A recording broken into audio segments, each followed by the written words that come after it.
नमस्कार प्रेक्षक हो, मी अक्षदा. तुम्ही पाहताय राष्ट्र सह्याद्री न्यूज. राष्ट्र सह्याद्री न्यूज मध्ये आपलं स्वागत. वळूयात बातमीकडे. जुन्नर तालुक्यातील जिल्हा परिषद प्राथमिक शाळा येणेरे गावामध्ये आषाढी एकादशी निमित्ताने वृक्षदिंडी काढण्यात आली. यावेळी चिमुकले वारकरी वेगवेगळ्या वेशभूषेमध्ये भगवे झेंडे हातात घेऊन टाळ वाजवत दिंडीत सहभागी झाले होते. एकादशीच्या निमित्ताने ही अनोखी वृक्षदिंडी काढण्यात आली.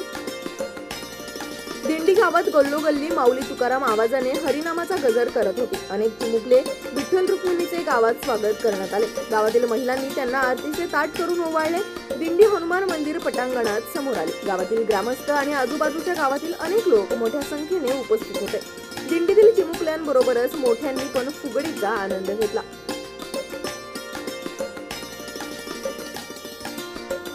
राष्ट्र सह्याद्री न्यूज साठी प्रतिनिधी मारुती ढोले, जुन्नर.